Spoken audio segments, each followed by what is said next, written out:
Somos más de 6.300 millones de seres humanos y crecemos a un promedio de 90 millones al año.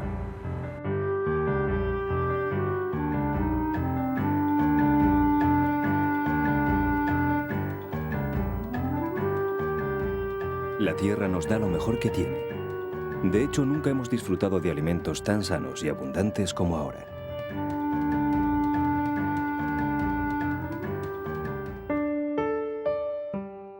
Sin embargo, para 3/4 partes de la población mundial, la alimentación sigue siendo una ardua aventura diaria que no siempre acaba en final feliz. La inteligencia humana se enfrenta a uno de los desafíos más acuciantes de su historia: el desarrollo de los medios necesarios para obtener alimentos abundantes, nutritivos y, por encima de todo, asequibles para cada uno de los individuos de la especie.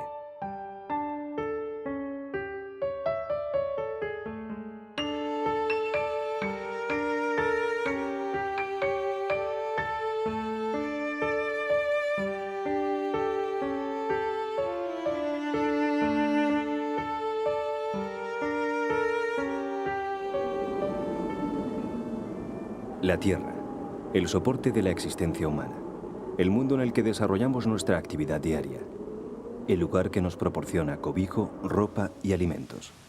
¿Pero por cuánto tiempo? A comienzos del siglo XX éramos 1.600 millones de seres humanos sobre la superficie del planeta. En 1960 habíamos llegado a los 3.000. En poco más de 40 años hemos vuelto a duplicar la población. Y todo parece indicar que la tendencia no va a ser muy diferente a lo largo de este siglo XXI. En 2025 seremos 8.000 millones de bocas que alimentar, y en 2050 habremos superado las 10.000.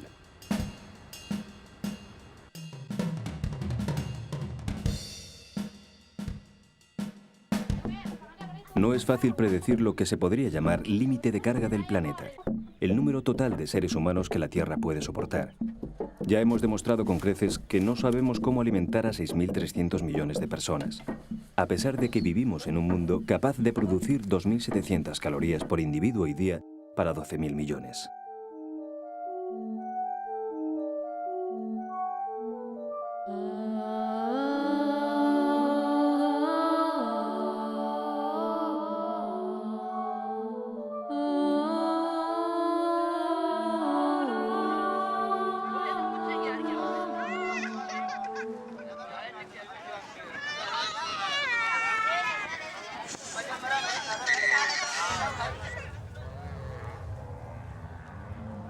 Hace tiempo que la actividad humana, en lo que a gestión de recursos alimenticios se refiere, no se ajusta a las necesidades de todos. La FAO, Organización de las Naciones Unidas para la Agricultura y la Alimentación, facilita cada año datos que hablan por sí mismos.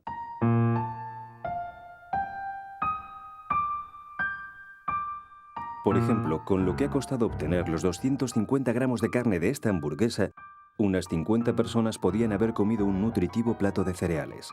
Si además la vaca de la que procede la carne ha vivido en un país tropical, su manutención ha supuesto la destrucción de 5 metros cuadrados de selva.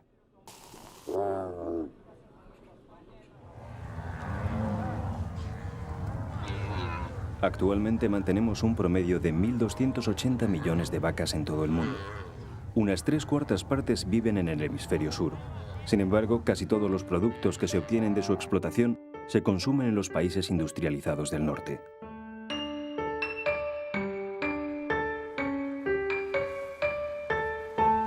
Con los cereales que se emplean para su alimentación, se podría saciar el hambre de millones de seres humanos.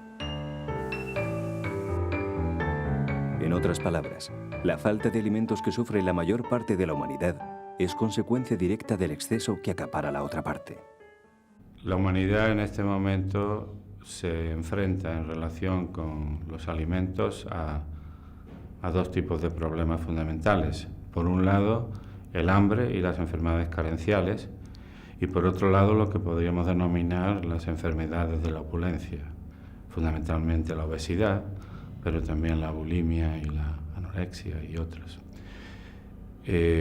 Así como el hambre tiende a disminuir lentamente, más lentamente de lo que sería de desear, tanto en términos absolutos como en términos relativos, la obesidad, por el contrario, está creciendo muy deprisa y se ha convertido en un verdadero problema clínico.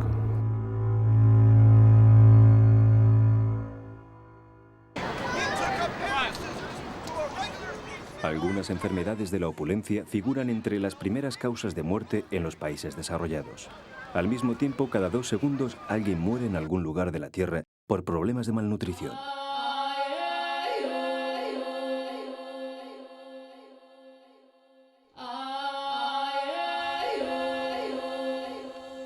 Existen estudios que prueban que para alimentar a toda la especie humana, bastaría con cultivar una superficie equivalente a la que ocuparía una zona del tamaño de América del Sur, empleando, eso sí, la tecnología adecuada. En la actualidad cultivamos casi 10 veces más. Los expertos en agronomía aseguran que estamos prácticamente en el límite del terreno productivo del planeta.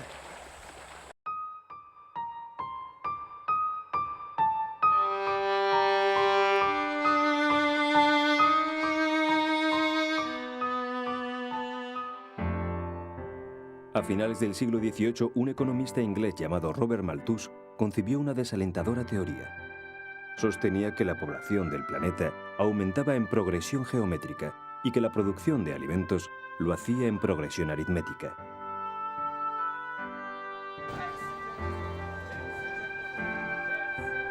Sus previsiones no podían ser más dramáticas. Calculó que, pasados 3 siglos, casi los tiempos que hoy vivimos, la alimentación sería imposible para más del 99% de los seres humanos del planeta.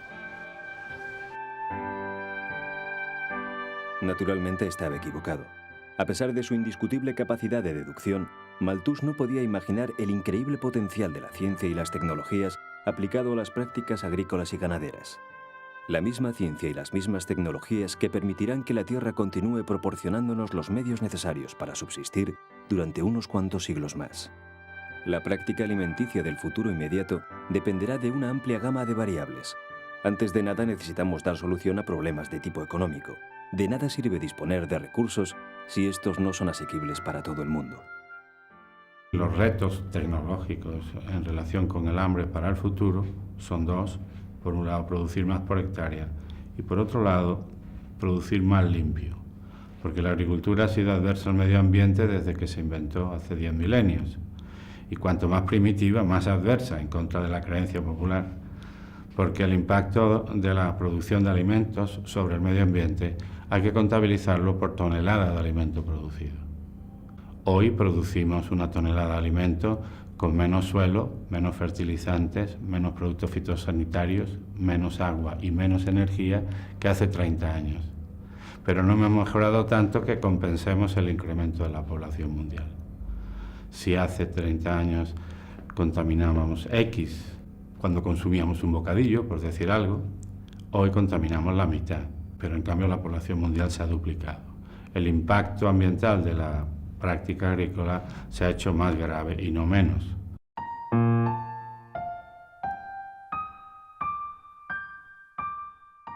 Al mismo tiempo, iremos perfeccionando la salud humana con el desarrollo de nuevos alimentos.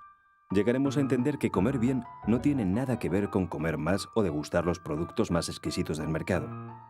Comer bien es facilitar al organismo los nutrientes esenciales para su desarrollo y conservación.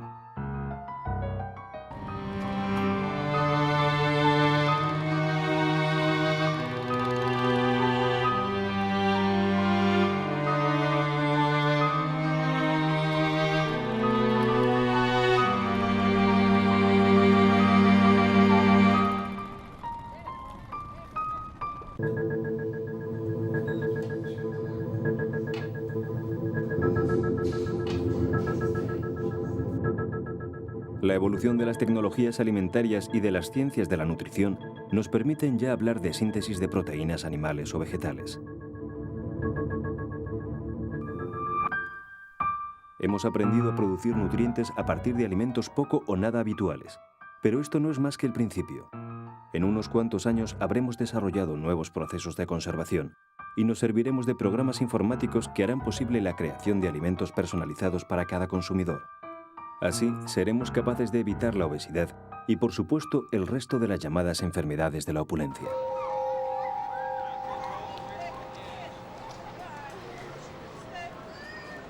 La alimentación infantil, por ejemplo, no solo propiciará un rápido crecimiento físico, también contribuirá a aumentar la actividad intelectual y física de cada individuo.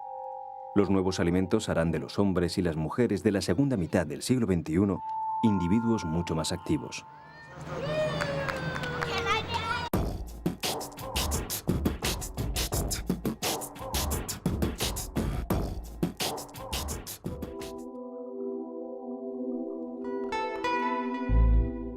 Este hombre es probablemente la persona que más vidas ha salvado a lo largo del siglo XX. Su nombre, Norman Ernest Borlaug.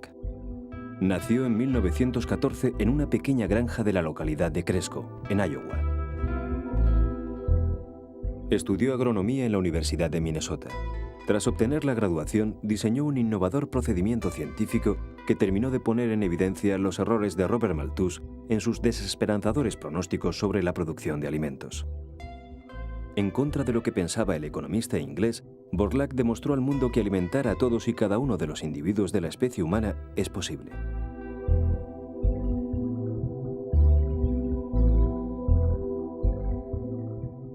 La historia comienza en 1942, cuando Norman Borlaug recibe el encargo de dirigir un programa de investigación agraria en México.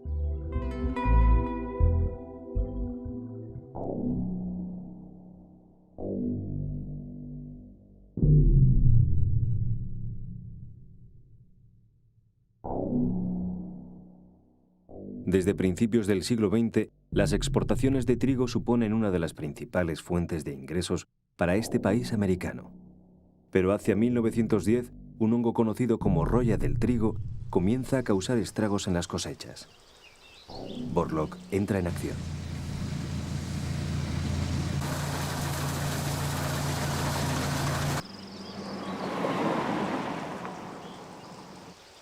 Durante los años 40 y 50, los expertos de este campo trabajan aplicando una regla de oro. La selección de cualquier variedad de planta debe llevarse a cabo en cultivos sembrados en la misma fecha, en la misma clase de terreno y bajo las mismas condiciones climáticas en las que el producto resultante vaya a ser consumido.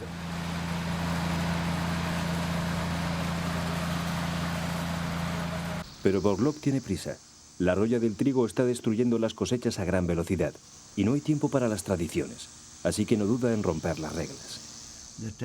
Las técnicas que hemos usado, a las que llamamos de mejora bioambiental, seleccionan de las poblaciones, después de ser cruzadas, o poblaciones segregadas, las mejores plantas que han crecido bajo dos condiciones ambientales totalmente diferentes. Por ejemplo, se planta en el valle de Yaqui, en el estado de Sonora, a 28 grados de latitud y 30 metros sobre el nivel del mar. Cada año, cuando los días se hacen más cortos, escogemos los granos de los mejores ejemplares y los trasladamos a los valles altos del centro de México, donde los viveros son plantados a 2.600 metros de altitud. A principios de mayo, cuando los días se hacen más largos, escogemos las mejores plantas y las trasladamos de nuevo a Sonora. Gracias a este proceso de mejora bioambiental, reducimos a la mitad el tiempo que se tarda en producir una variedad resistente a enfermedades comparado con las técnicas habituales. En lugar de 10 años, tardamos 4 o 5.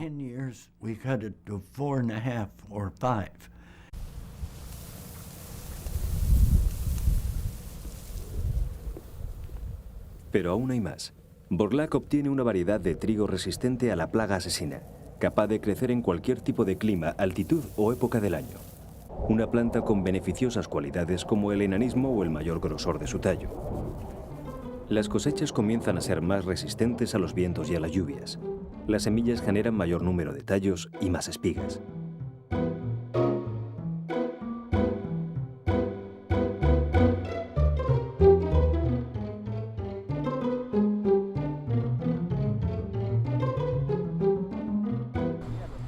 Los hallazgos de Norman Borlaug contribuyeron también a mejorar las cosechas de cereales en otros lugares del mundo. Millones de seres humanos se salvaron de morir de hambre, especialmente en India y Pakistán. Eran los inicios de lo que durante los años 60 comenzó a conocerse como Revolución Verde.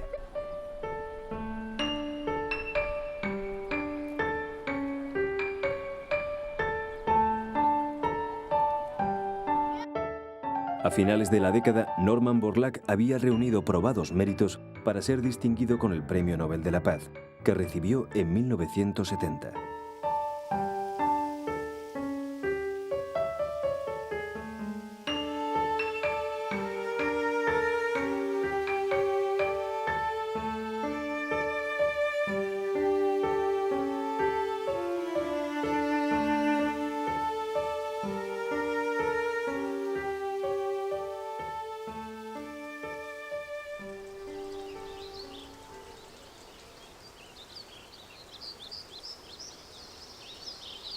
Las experiencias de Borlaug suponen hasta el momento el mayor avance de la historia en el largo camino hacia la erradicación del hambre en el mundo.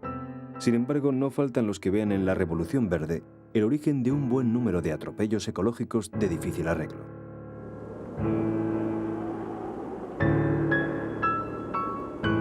Las críticas hablan de daños irreversibles a la biodiversidad, de contaminación de ambientes naturales debido al uso prolongado de pesticidas y fertilizantes agrícolas.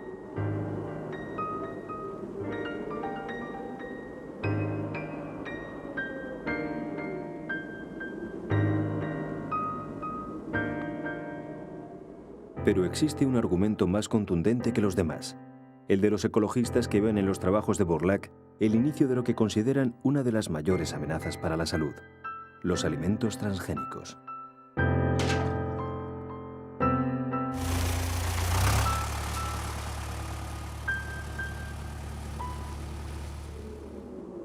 Estos campos mexicanos son parte de las instalaciones del Centro Internacional para la Mejora del Maíz y del Trigo, el CIMIT.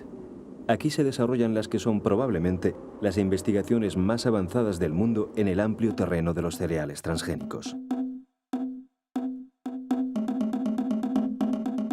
El maíz y el trigo proporcionan casi el 25% del total de calorías que se consumen en los países en vías de desarrollo.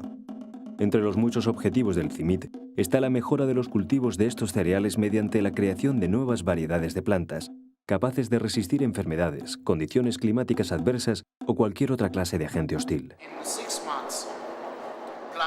En 6 meses, las plantas responden como esta en condiciones de sequía. Los controles responden más o menos así. Esta no es la única. Puedo mostraros miles de plantas que responden igualmente de forma satisfactoria. Todas sobreviven a la sequía. Esta es una respuesta que la biotecnología puede dar al mundo.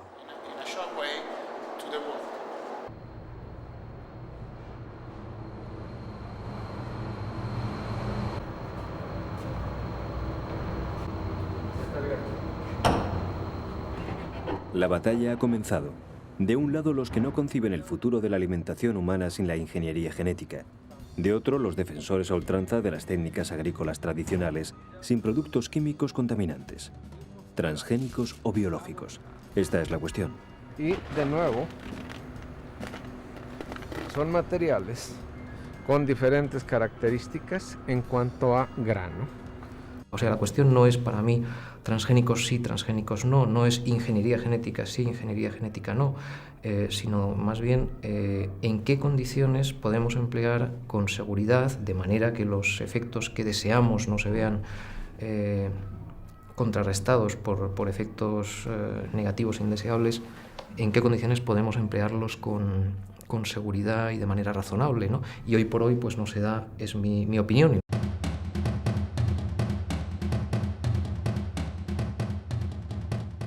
Leche con más calcio, café descafeinado desde el propio cultivo, huevos con menos colesterol, arroz de colores, sandías sin pepitas. Todos son alimentos modificados genéticamente con el objetivo de obtener cualidades concretas que no poseían en sus variedades naturales.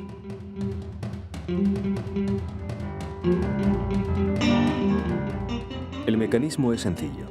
Primero se selecciona un organismo que presenta la cualidad que buscamos, como la resistencia ante una determinada plaga, la capacidad para vivir en ambientes concretos o la mayor velocidad de crecimiento.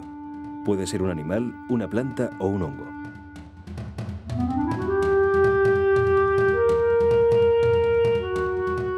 Una vez que lo tenemos, buscamos el gen que produce la cualidad en cuestión.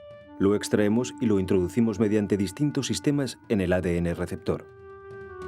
La última fase consiste sencillamente en propiciar su reproducción siguiendo un riguroso control de tiempos.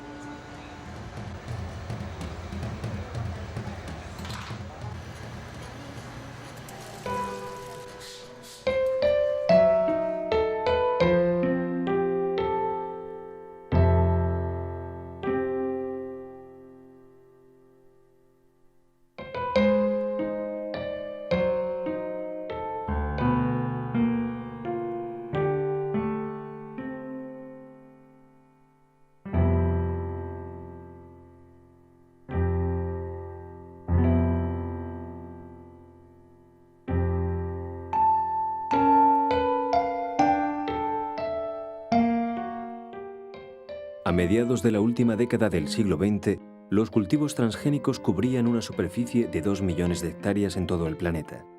Actualmente se estima que la cifra gira en torno a los 45 millones. Aunque realmente el producto transgénico más cultivado hasta el momento es la colza que sirve de alimento a las vacas que acabarán convirtiéndose en hamburguesas.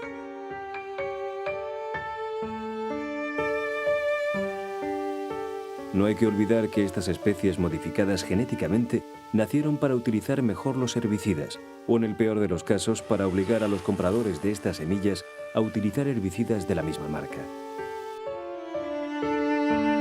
Pero a pesar de las continuas polémicas, todo parece indicar que el futuro de la alimentación mundial está en la ingeniería genética. Durante mi vida, la población mundial ha crecido de unos 1.600 millones a 6.100. Ahora somos cerca de 6.200 millones. Y en el año 2025 seremos probablemente 8.300. Podremos producir la comida necesaria para alimentar a esa cantidad de gente. ¿Y lo podremos hacer sin destruir nuestros bosques y el hábitat de nuestro mundo animal? Yo diría que sí. Podemos producir los alimentos necesarios si trabajamos de forma correcta, desarrollando mejores variedades a través de la investigación y mejorando las prácticas de cultivo, fertilizando más eficazmente. Better cultural practice to fertilize more efficiently.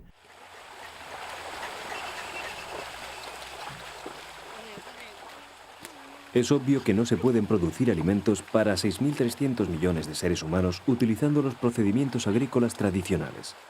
Según cálculos del propio Norman Borlaug, con el suelo cultivado del que disponemos en la actualidad, solo podríamos alimentar a 4.000 millones de personas.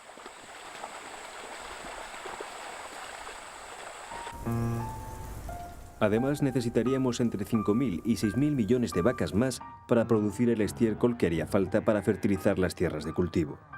En otras palabras, deberíamos ser 2.000 millones de seres humanos menos y unos 5.000 millones de vacas más. El supuesto es sencillamente inviable.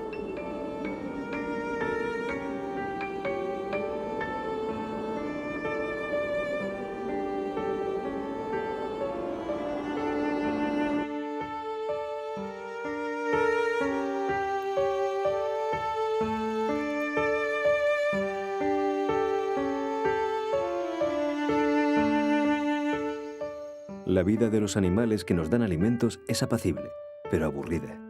No han de preocuparse por buscar comida ni por protegerse del viento o la lluvia.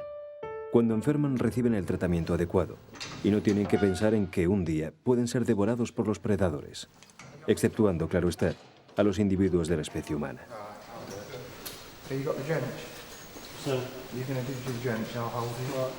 A cambio, pasan encerrados la mayor parte de sus vidas. Se alimentan de tristes piensos llenos de productos químicos y suelen morir jóvenes.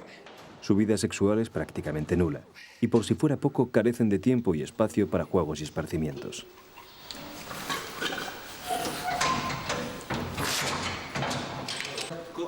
Los animales que nos comemos no son felices, y aunque parezca difícil de creer, esto influye en la calidad de los alimentos que nos proporcionan. La producción animal conlleva que tengas que tener un hábitat adecuado para que el animal tenga un estado sanitario correcto y una respuesta inmune adecuada, pero también es fundamental que tenga la bioseguridad suficiente para que los agentes infecciosos no penetren en esa explotación. La falta de equilibrio de un lado o de otro es la que genera este enorme problema que a veces se produce cuando aparece una enfermedad infecciosa. Entonces es porque o bien falla la bioseguridad de la explotación, es decir, la explotación no es segura y entran agentes infecciosos, y además de no ser segura para la propia explotación, genera infecciones en otras explotaciones. Y a veces no solo se produce porque entra un agente infeccioso, sino porque de hecho está conviviendo permanentemente con los animales por unas condiciones ambientales inadecuadas. Yo creo que el equilibrio entre estas dos, entre la bioseguridad y el bienestar animal, es lo que hace producir cada vez mejor productos de mayor calidad y muchísimo más bioseguros.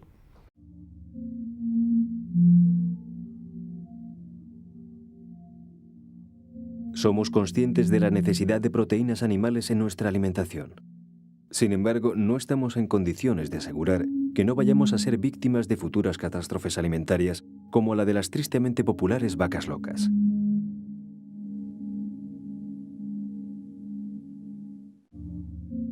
Al mismo tiempo, no dejamos de analizar las ventajas e inconvenientes de las carnes que consumimos habitualmente, y aprendemos que las alternativas que se nos presentan son, sin duda, mucho más saludables.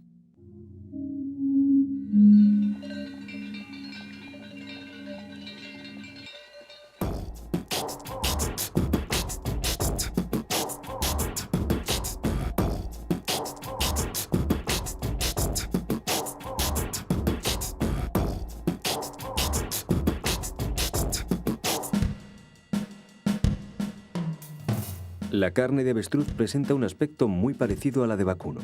Su sabor y su textura son muy similares. Tiene menos colesterol, menos grasa, menos calorías y casi las mismas proteínas que las carnes que consumimos habitualmente.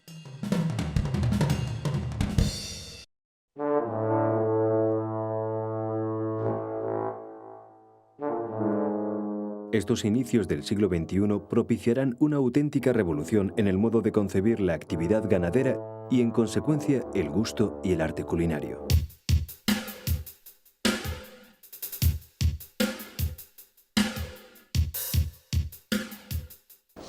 Imaginemos un típico programa de cocina.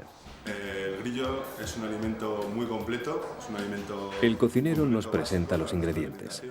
El aceite, el perejil bien picadito, la sal, la pimienta y, por supuesto, los grillos. Los grillos son insectos del grupo de los ortópteros. Estos animales se encuentran fácilmente y, lo más importante, no son nada caros. Así que no nos queda más que ponerlos en la sartén y darles el toque mágico con el perejil, la sal y la pimienta. Esperamos a que estén bien doraditos, que no tarda nada, y directamente a la mesa.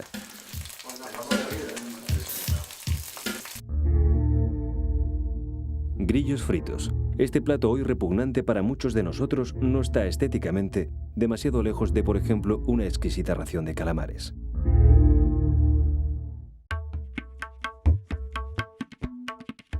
Y es que los grillos son más recomendables para la nutrición humana que muchos de los alimentos que hemos elevado a la categoría de irresistibles. Son animales prácticamente vegetarianos. Su carne aporta un alto contenido en proteínas, es baja en colesterol y no engorda. Además, es barata, abundante y fácil de encontrar. En cuanto a su sabor, el referente más cercano puede ser el pollo.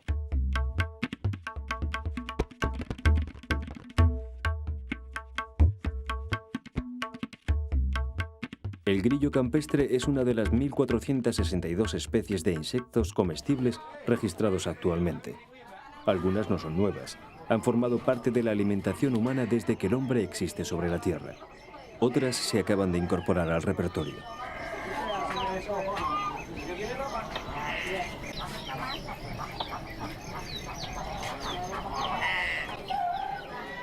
De uno u otro modo, los insectos se perfilan ya como parte de una amplia gama de ingredientes para las recetas del futuro, dada la creciente pérdida de vigencia de los sistemas tradicionales de producción y consumo de alimentos. El cocodrilo es otra de las alternativas estrella para la alimentación del futuro. Algunos estudios recientes han demostrado que su carne, de la cabeza a la cola, posee numerosas cualidades nutritivas. Además, tiene menos colesterol que la carne de pollo, por ejemplo, y es especialmente beneficiosa para huesos y músculos. Las granjas de cocodrilo, que ya han comenzado a proliferar en Australia y en algunos países asiáticos, sirven su carne cuidadosamente cortada en filetes, costillas o solomillos.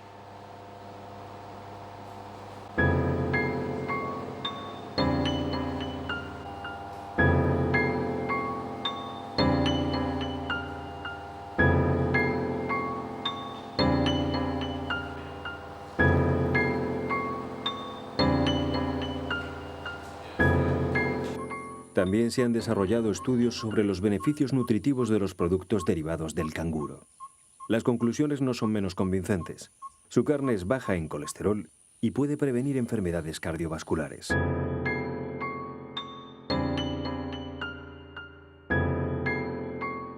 El cambio de hábitos en el consumo de proteínas animales es inminente.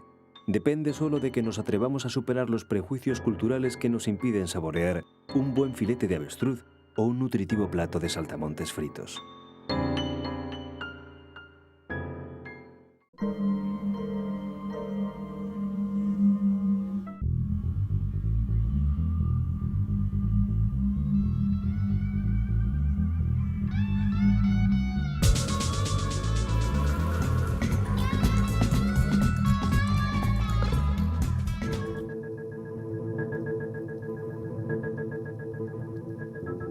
La próxima revolución de la cultura alimenticia se producirá en el mar. Sus recursos son enormes. El problema es que llevamos años explotándolos de manera irracional, poniendo en peligro la supervivencia de muchas especies.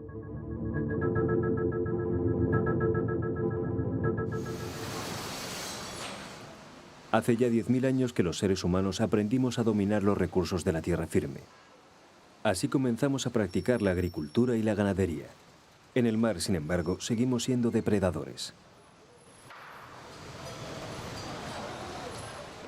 Hasta el momento, todos nuestros avances en las técnicas pesqueras han estado encaminadas precisamente a aumentar nuestra capacidad de depredación. Estamos a merced de los ciclos naturales de reproducción y cría de las especies acuáticas que comemos, lo que supone un gran inconveniente.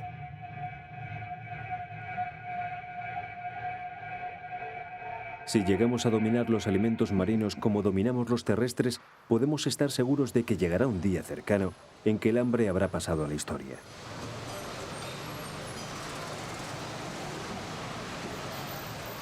La agricultura y ganadería marina constituye el gran desafío del ser humano en materia de alimentación para este siglo XXI.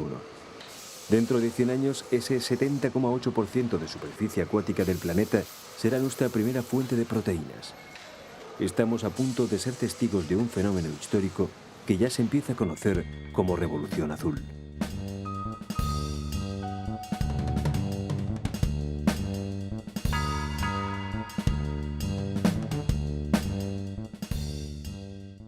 Estas doradas viven en cautividad. Al principio su dieta se compone de zooplancton y artemia, un diminuto crustáceo de uso habitual en los cultivos piscícolas. Después, durante la llamada época de engorde, se las alimenta básicamente con piensos compuestos de harina de pescado.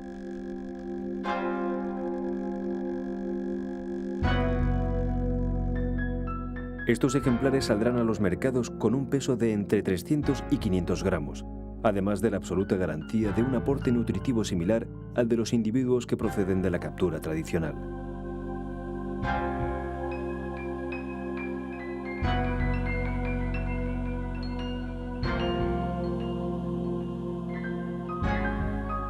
La acuicultura es una actividad que desde hace algún tiempo viene cubriendo una pequeña parte de nuestras necesidades alimenticias.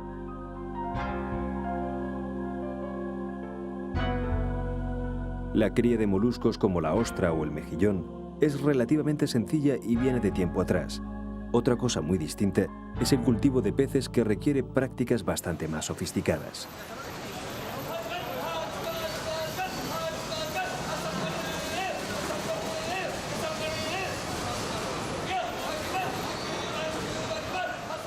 Los japoneses fueron los primeros acuicultores de la historia. Hacia mediados del siglo XX se aventuraron en el cultivo de la seriola, un pez de la familia de los atunes, cada vez más habitual en la actividad acuícola.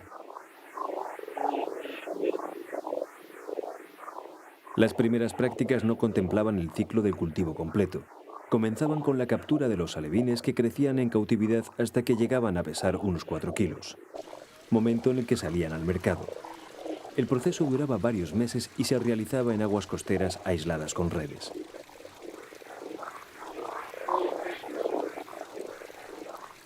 Actualmente la producción mundial de pescado mediante procedimientos acuícolas alcanza los 20 millones de toneladas por año.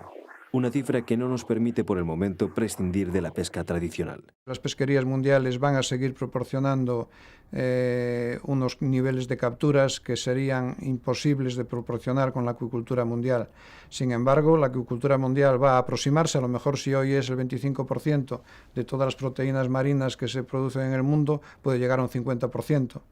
Pero eso sin sustituir a la actividad pesquera que se produce en todas las pesquerías mundiales.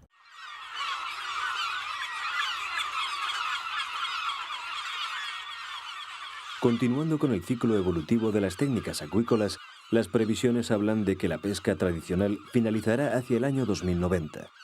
A partir de entonces, el 100% de los nutrientes de origen marino serán fabricados en granjas.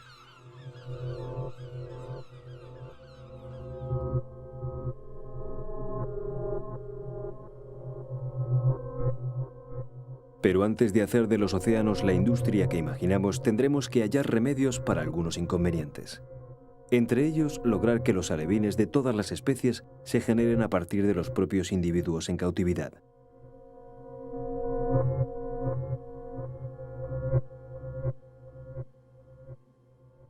Los peces son animales ovíparos. Se reproducen poniendo millones de huevos, de los cuales solo unos pocos dan lugar a nuevos individuos. Y es que las circunstancias en las que estos seres han de dar sus primeros pasos no son nada propicias. Los peces son extremadamente débiles, carecen de reservas nutritivas y son muy sensibles a los factores externos como la temperatura ambiental o las condiciones de salinidad y acidez del agua. Se puede decir que lo realmente excepcional es que los nuevos seres logren sobrevivir. El hecho de que las puestas sean tan abundantes no es gratuito.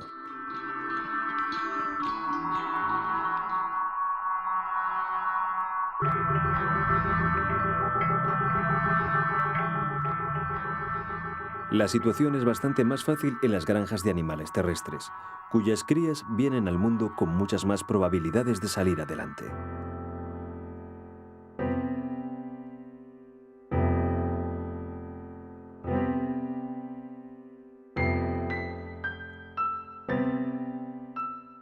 Los biólogos marinos trabajan desde hace años en la búsqueda de posibles soluciones para estos problemas. Los primeros resultados permiten ya desarrollar cultivos completos de especies como el salmón, la lubina, la dorada o el rodaballo. Sin embargo, las condiciones de trabajo no dejan de moverse en estrechos márgenes de sensibilidad, donde cualquier variación ambiental, por mínima que sea, puede causar grandes estragos.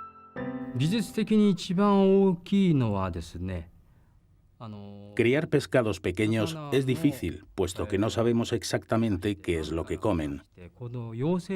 Además, hay otros problemas que hacen complicada esta técnica, como las condiciones de las piscinas de cría, la calidad del agua o la cantidad de luz que deben recibir. En el caso del besugo y el lenguado, a pesar de que en la actualidad se crían con cierta facilidad, ha sido necesario realizar unos minuciosos estudios durante más de 10 años. Encontramos qué tipo de alimentación debíamos darles y desde ese punto de partida creamos las condiciones del agua, entorno y luminosidad necesarias para su cría.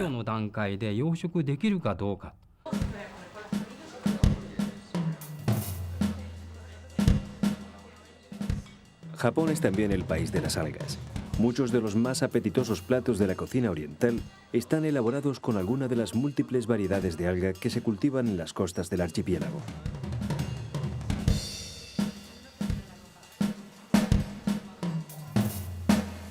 Aunque por el momento no son objeto de gran interés gastronómico en el mundo occidental, las algas cumplen también los requisitos para figurar en las recetas de la alimentación del futuro.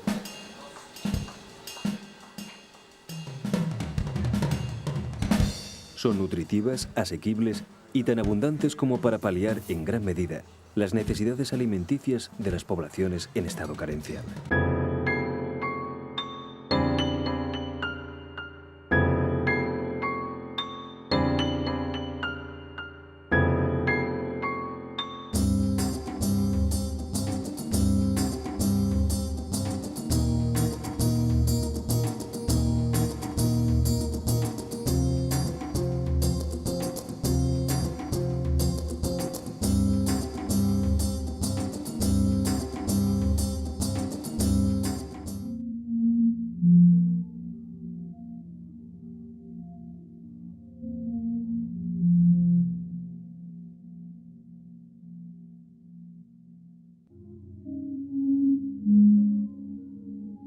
Desaprovechamos las enormes posibilidades que nos ofrecen los océanos, en gran medida por no saber muy bien cómo funcionan.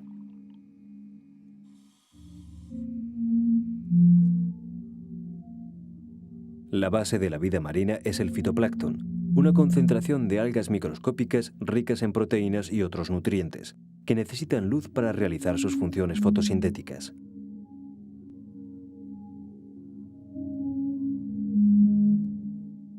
El fitoplancton es el alimento del zooplancton, formado por diminutos crustáceos que a su vez constituyen la dieta de la mayor parte de peces pequeños como sardinas, caballas, arenques o incluso de algunos grandes mamíferos marinos como las ballenas.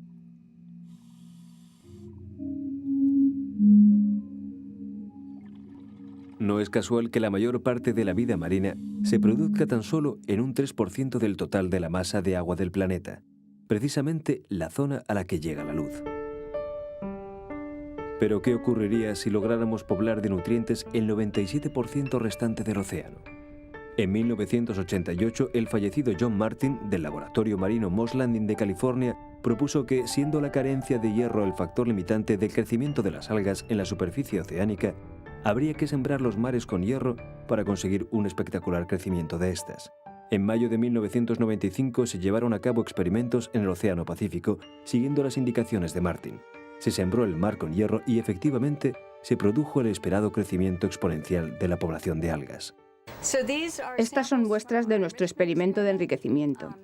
Inicialmente, la muestra estaba muy baja en fitoplancton y zooplancton. A medida que añadíamos hierro y dejábamos transcurrir el tiempo, el fitoplancton aumentaba. Está más verde y puede verse que está creciendo abundantemente.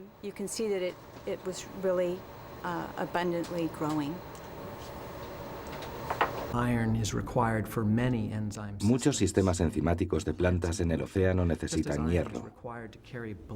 Así como el hierro es necesario para transportar el oxígeno en nuestra sangre, también lo es para que el fitoplancton recoja nutrientes y transporte electrones, formando así la clorofila. Y para esto solo requiere cantidades pequeñas. Nuestros experimentos indican que si añadimos cantidades pequeñas de hierro en los océanos, se incrementa la producción de plantas.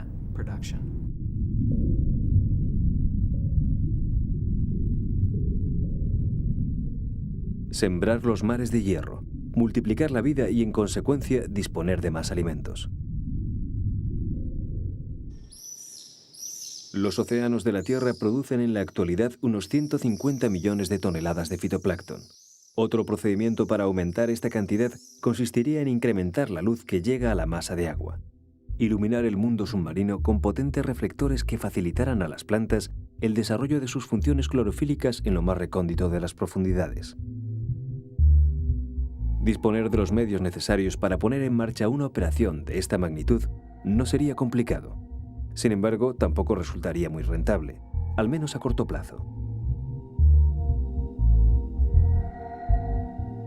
¿Acaso un poco más adelante, hacia mediados de este prometedor siglo XXI, hayamos logrado diseñar sistemas para extraer de los océanos su inagotable potencial de vida?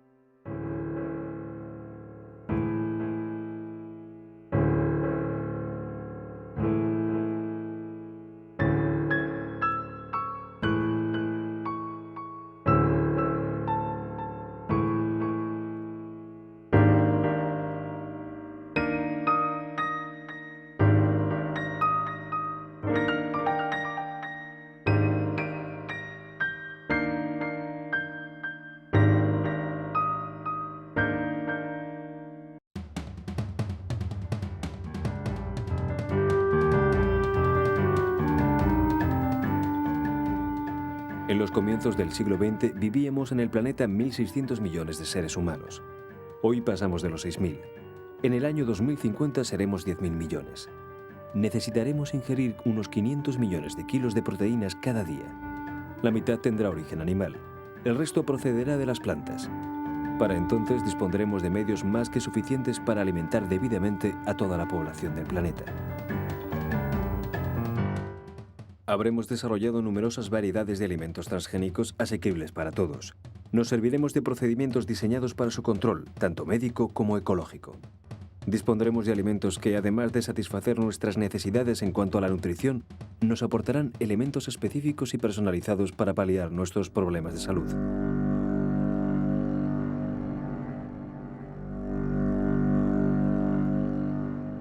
Habremos instalado granjas terrestres en las que criaremos animales que nos surtirán de sabrosos y saludables productos. En los mares tendremos una despensa inagotable de proteínas. Enormes granjas ocuparán sus aguas. Estarán protegidas por sistemas aislantes invisibles, quizá muros de ultrasonidos.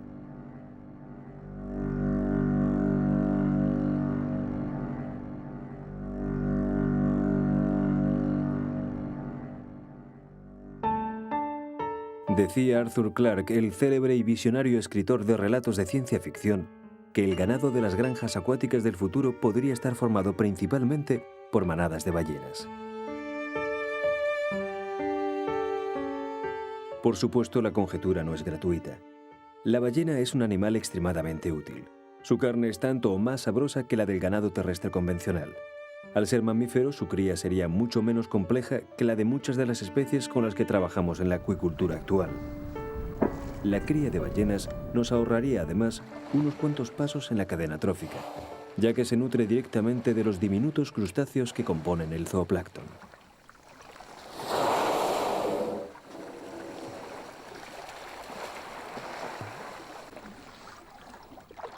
Tal como sucede con las especies de ganado terrestre, la cría comercial de ballenas supondría además el modo definitivo de evitar su extinción.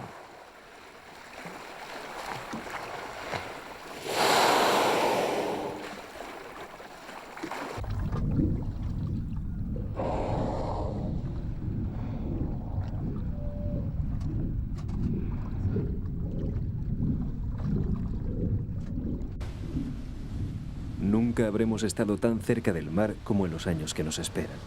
Las expectativas son tan alentadoras como se pueda imaginar.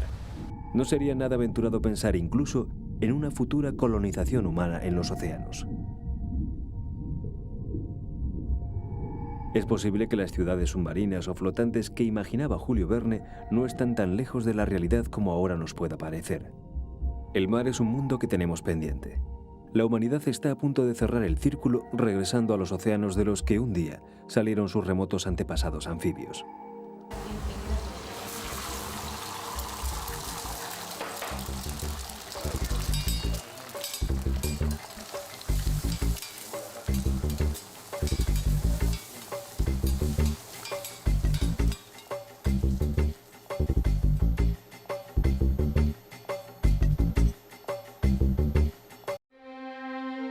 Como en todos los órdenes de la vida, el futuro de la alimentación también se teje con los hilos del pasado.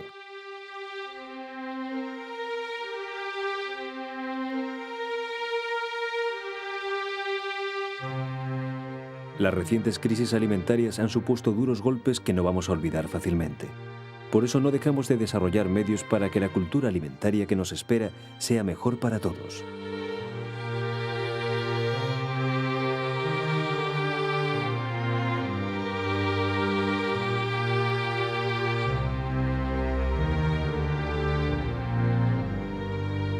La habilidad humana pone nuevas técnicas y posibilidades al alcance de la mano. Aprovecharlas o no en bien de toda la humanidad antes de llegar a los límites físicos del planeta será una prueba más para nuestra especie.